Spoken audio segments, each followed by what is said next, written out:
It's time for Let's Get Real with your host from Bob Richards and Associates, Bob Richards.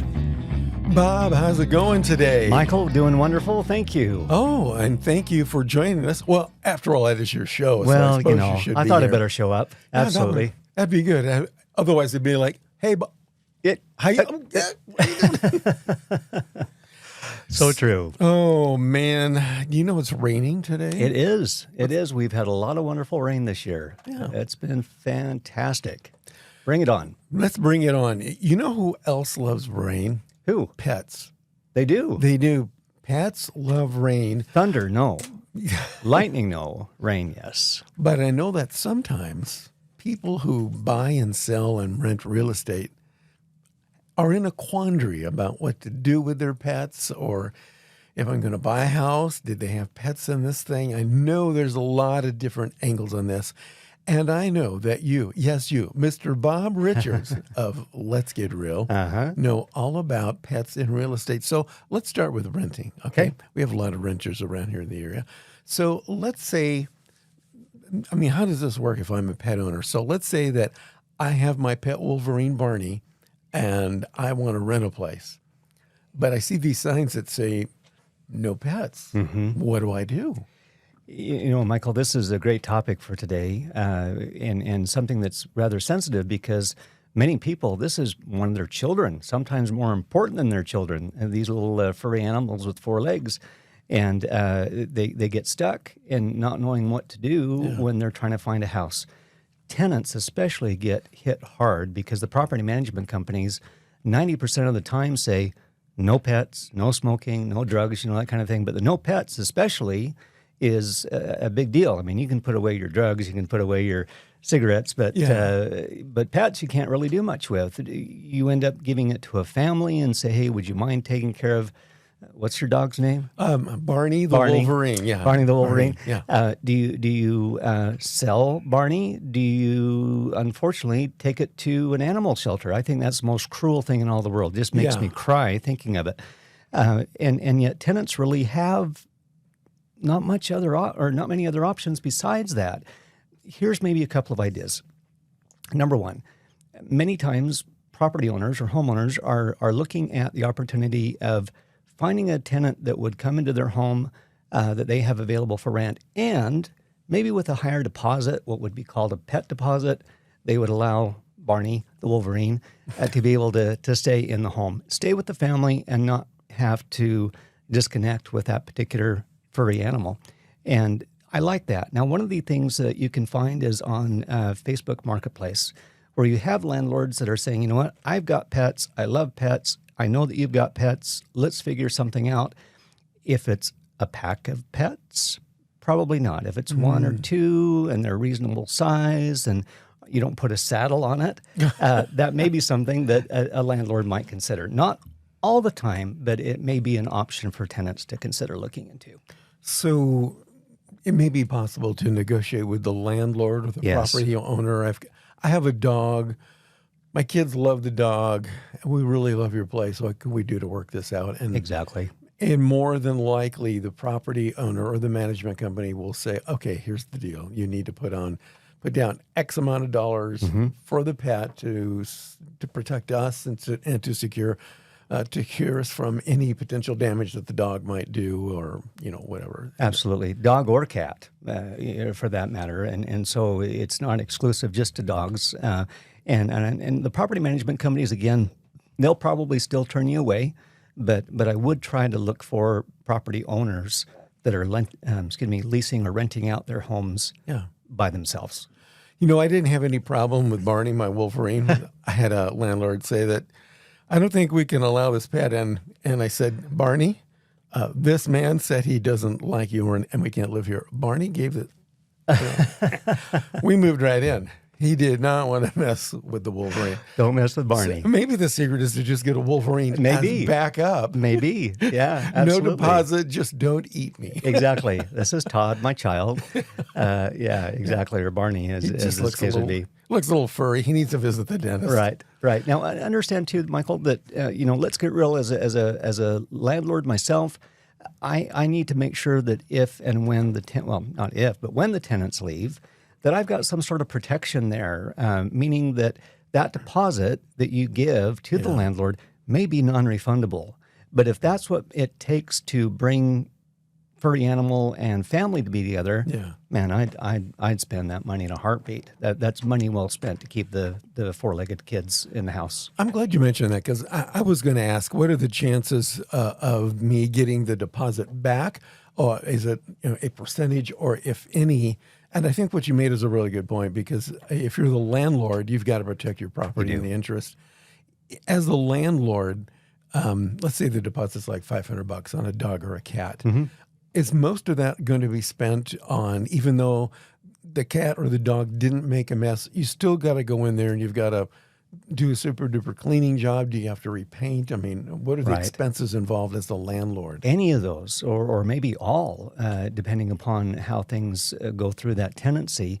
There may be an opportunity for that landlord to say, here's $100 back to you. He may use the whole amount just to make sure that the next tenant doesn't have pet allergies, doesn't have problems with respiratory issues, that kind of a thing. And so they may need to use that entire amount to get it all ready for that upcoming next tenant. Are there any pets that would not require a deposit? Any type of pets? My mom was a parakeet fan as I was growing up, and she always had 2 parakeets, and pretty much everything was in the cages and, a few feathers that came down, but really was self-contained and not something that would be too big.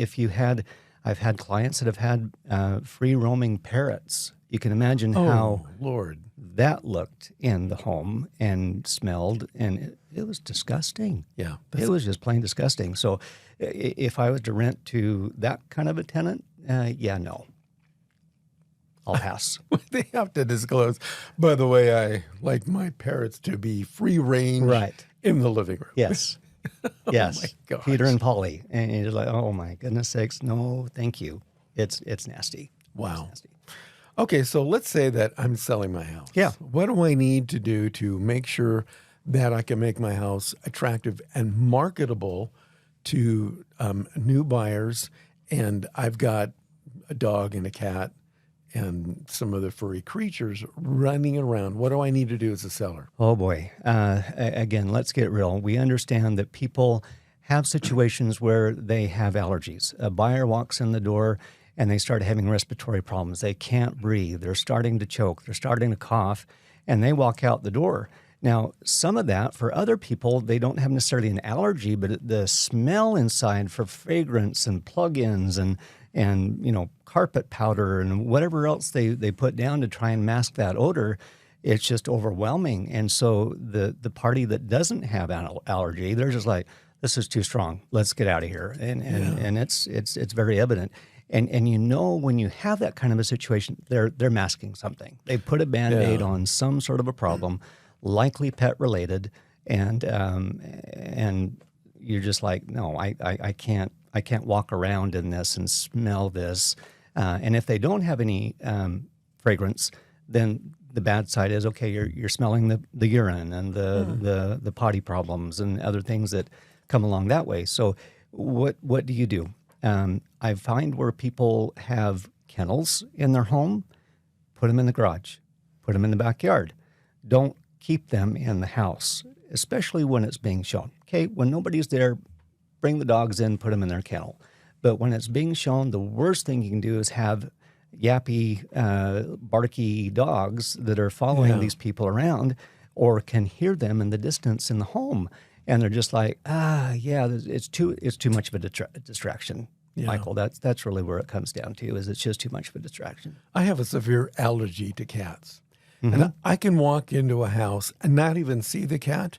I will know within 2 to 3 minutes if there's a cat. My eyes get red and puffy. They start to water. I can't breathe. And there have been some times where I literally have had to excuse myself from the house and go outside because I couldn't breathe and I'm sneezing. It's goodness. And so I can imagine that if I'm a seller and I have cats or dog, if somebody like me who's allergic and they try to fake it and cover it up, I'm going to know in a heartbeat, because I'll just basically stop breathing. Right, exactly. Yeah, and you're not crying because of the house. You're crying because of the allergy. Yeah, it's pretty evident when those kind of things happen as to what that might physically do to somebody. You don't want to run into that situation. It will be a deal breaker. Not could, it will be a deal breaker. So what about people who have less than disciplined pets who may have had some accidents on the carpet or something? Can I clean that? Will it go away? Is there a quick fix, or what do I do here? We've got some great carpet cleaners here in southern Utah, and do their darndest to clean and deodorize and neutralize and whatever eyes you can think of. And you really have to peel back not the onion but the carpet. Reason being is if there's been a potty problem on carpet or some sort of flooring, we'll stick with carpet for a second. Not only through the carpet, then also through the padding. And now the stain is actually on the cement foundation. And so you may put, what they call it, lipstick on a pig by having the carpet cleaned. It might smell pretty good for a little while and the stain is gone. But then when it dries, the stain returns and the odor eventually returns. The potty problems seeped into the pad, which is very porous, and then also emptied, if you will, onto that cement pad. What you literally have to do, Michael, if this is really going to be a doable thing, you got to pull the carpet back. You have to pull the pad back all the way to the foundation, clean that area. Clean the foundation? Clean the foundation. Oh. There's product anywhere from pine sol. You can use vinegar or something. The best product is called Kills, Killz, and that rids that bacteria and that odor and that smell. Gets rid of the stain, gets rid of the yellow, and then the problem is you still have to replace the pad because the pad's too porous to really get that cleaned. Wow. It's better just to grip it out and replace it and then put the carpet back over the top. So what am I have to do? I have to rip up the carpet. I got to rip up the pad. I got to go down to the concrete. Yeah. I got to clean that. Then I got to take the pad and throw it away. Yep. Then I got to put down a new pad on top of the clean concrete, and then I can put the carpet on top of the new pad. Now, should I clean the carpet before I put it on top of the pad, or? Yeah. Is there still going to be stuff in the carpet on top of a clean pad? Or? Honestly, a lot of the carpet guys, they'll clean it before they pull it back. Oh, okay. They'll take the pad out, clean the cement on the foundation. Then the backing of the carpet, they'll clean that after the new pad is put down.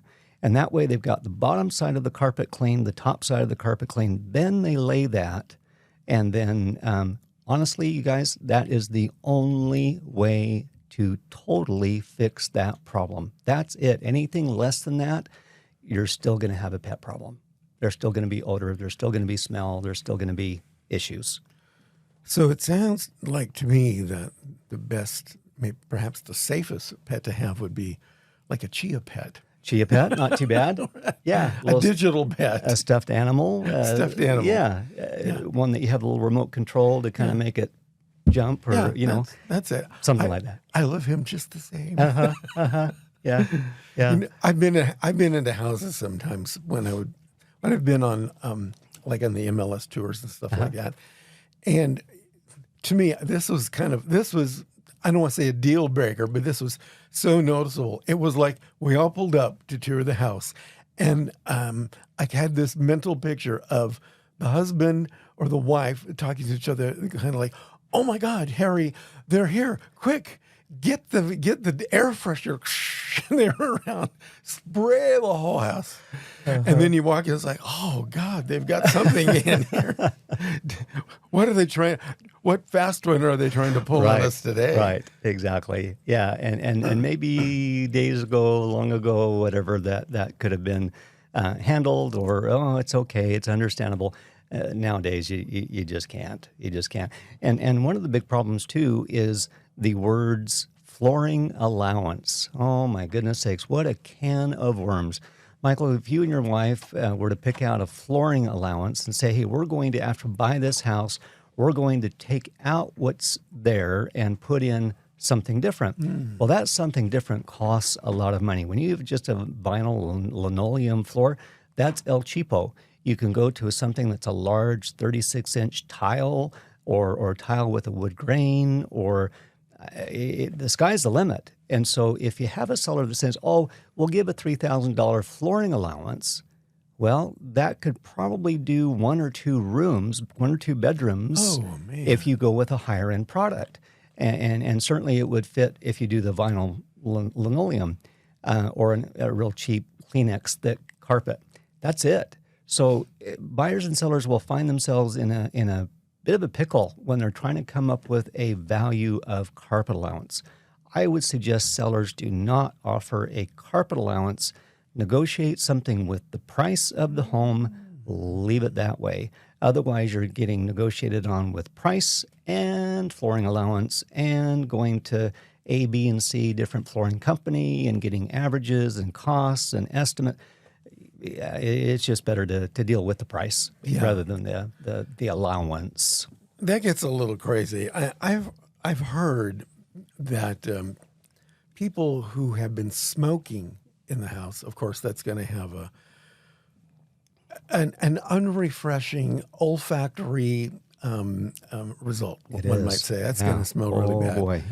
I've heard that to get rid of that, a lot of people will use a process called ionization, which I understand works pretty good. But does that same process also work for pets? Unfortunately, it doesn't. Air odor, like cigar smoke, is just that. It's air product, and when you have potty problems, it's liquid, physical, tangible mess. And so ionization doesn't work. When people talk about a smoke bomb being put into a home that you can't go into for a day or so, that ionization process, that product is spreading throughout the walls and permeating into the walls, into the vents, into the register, into the HVAC areas, and everywhere it can to mask or basically put a coating over those particular areas so that smoke odor is now suppressed into and underneath that ionization smoke, if you will. The smoke clears, you walk inside, and the hope is you don't have that tinge of smoke or any sort of smoke odor whatsoever. I showed a home the other day, though, Michael. I walked in, and I call these a one-breather. I had one breath, and I walked right out. It was that bad. And, Really? And there are multiple people in the home. I counted 4 kids as beds. And so I'm thinking, okay, secondhand smoke for the kids and endangerment to them. The people that are smoking are chimneys. I mean, they need a fire truck out in the front yard because that thing's going to light up one of these days. And it just was super uncomfortable. Did my buyer have any interest? Absolutely not. He's like, let's get the heck out of here. And fine by me, and game over. That was it. There was no even, let's just take a look. Let's see if we can maybe negotiate. No. Out. Really? Yeah. So I take it that was not your listing. It was not my listing. So what do you do in a situation like that as a realtor? Do you go back to the agent and go, listen, dude, you got to do something about this? You know, if he or she doesn't realize that at the very beginning, if he or she as an agent doesn't talk to the owner and say, hey, guys, before I put this on the market, we have got to fix this. You got to smoke outside. We've got too many people that are now non-smokers, far greater than those that do smoke, that you have got to get rid of that, or else the home's not going to sell. It's not that you're going to get a discounted offer. It simply will not sell. Yeah. And it's gotten to that point that people are just like, not even going to get into that. Sometimes the drywall is too porous. You've got insulation that's porous. There's a lot of areas of a house where that smoke odor can go to and stay. And so even that ionization may not be 100% effective, but it's certainly a lot better than walking into a smoke-filled house that's not on fire. Wow. So a buyer may actually have to rip out the walls. Yes. Maybe take it down to the studs. Down to the studs. I've seen that happen. Really? I've seen that happen. And then they spray the studs or ionization the studs there before they start rebuilding the interior. Oh my goodness, it's quite a process. When you think of the rip out of the carpet and the pad and then putting back carpet again, that's one thing that's a huge task. But then you look at this thing with the smoke issues, and that's thousands, tens of thousands of dollars that are involved in doing that. Folks, just don't do it. Don't smoke in a house. Smoke outside. Kick the habit, whatever you need to do, but you will not sell your home if it is smoke-filled. even a trace or a tinge will cause you to not sell your house. Wow. Okay, so now I'm going to buy a house. Yeah. So I'm going to say, hey, Bob, I want to buy a house, but I'm allergic to cats. Uh-huh. So I take it would probably be wise on my part to let you know that up front before you even start showing me home. Absolutely, because I don't want you to stop breathing on me on the first or second home that we walked into that Kitty is wandering around, or that we see this litter box, and you're like, oh my gosh, Bob, I'm allergic to cats. And you're already starting to feel the effects of that allergy. It's really nice to have people to say, hey, let me know if there are any allergies. I'm going to call the listing agent on the homes we're going to see and see if they have pets. If they do, we may not show the house because you would be affected by it, whether as a buyer or then if you were to own it, you're obviously going to have an effect on yourself. So yeah, make sure that you tell the agent and make sure the agent does the homework so they don't get into a bad situation that's uncomfortable with the buyer and saying, oh, yeah, I forgot to ask them if they have any pets. Yeah, don't mind the four going down the hallway. It's a little bit too late by then. Yeah, look, my eyes are already starting to get red at the mere mention of the word cat. I'm sure. Is there a tissue? So let's say that you and I, we're now going to the home. You've got this cool home, and I've told you that I'm allergic to cats, and it seems to be okay. But what signs do we need to look for to confirm there are no cats? Yeah, you have to maybe look in the laundry room, in a master bedroom and bathroom, hallway bathroom, anything that might have more of a solid surface floor like tile or LVP or something of that nature. And look for any sort of boxes or signs of there being pets. Look for hair that might be on the carpet. Look for the baseboards. See if they've been chewed on. Maybe the door frames. Maybe the window blinds. Maybe there's a doggy door that you can see is being frequented.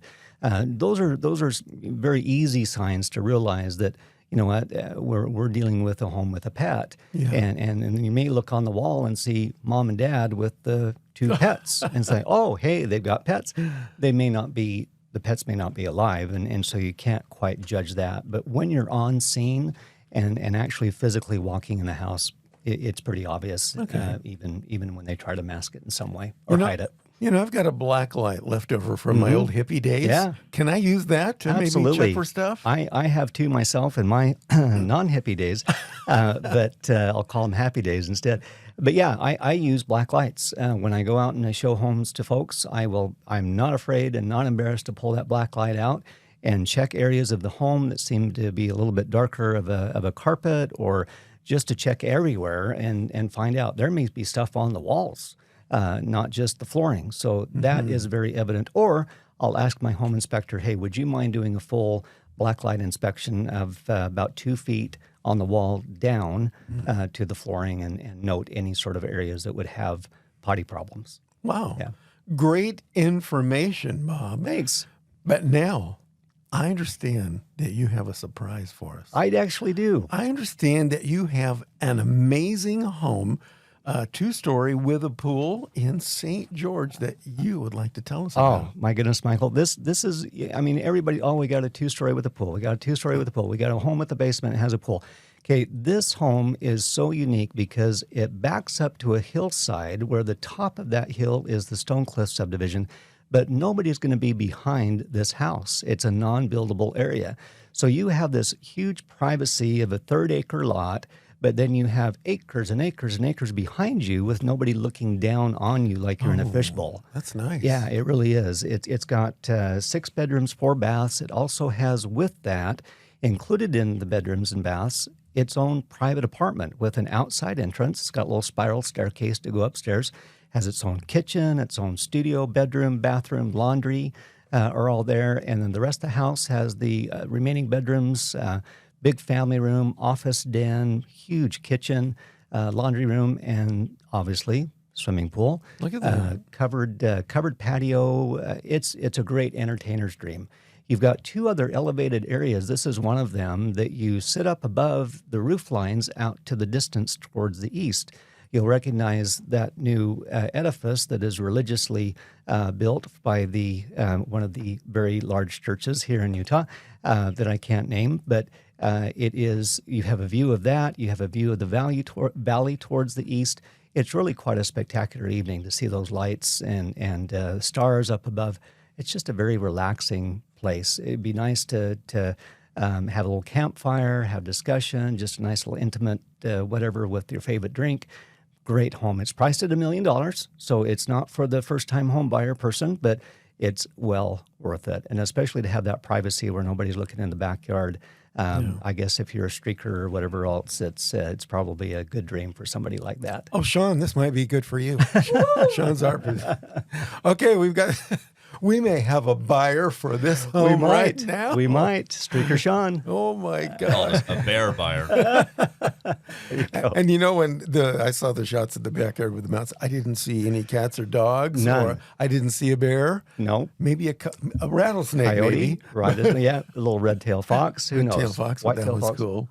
Well, Bob, this has been a little slice of pet heaven today. Any you. final words before we go? And tell us how we can contact you. Thank we you. want to buy that house up there. Well, I appreciate that. I'm at Berkshire Hathaway Real Estate. My number is 435-703-UTAH, which is 435-703-8824. My website's buyutah.com. That's BUYUTAH.com. And always get able to help people either by phone call, email, website, whatever that might look like. I'm here to be of help and offer whatever years of 30 years that I can help with people with their real estate needs. Love to do it. Still passionate since day one of doing what I do. And again, for those of you that have pets, love them to death. They aren't here forever, and they're cherished animals. I tell people, you know what? Thank God for dogs. I've never had cats. Maybe I'd say that too, but thank God for dogs. They get you through difficult times. They always love you. They're so happy to see you, and just that unconditional love. So those of you that are buyers and sellers, keep with your pets as much as you can. I know that it might be difficult, but do whatever you can to keep them with you. You'll be better. You'll be a better person. Obviously, they'll have that love from them and from you to them as well. So take care of those pets. I'm not going to be a Bob Barker and say, have your pet spayed and neutered. Goodbye, everybody. But if I was to be Bob Barker, I would simply say that. And you'd also be passed away. I would. Yes, I will have gone past that dollar spinning wheel. That's yes. right. Well, Bob, thanks a lot. You bet. We look forward to seeing you again next time right here on Let's Get Real with Thanks, your Mike. friend and mine, Bob Richards. Thank you. This has been Let's Get Real with Bob Richards from Bob Richards and Associates. For more information, buyutah.com. We invite you to return again for another edition of Let's Get Real with Bob Richards from Bob Richards and Associates.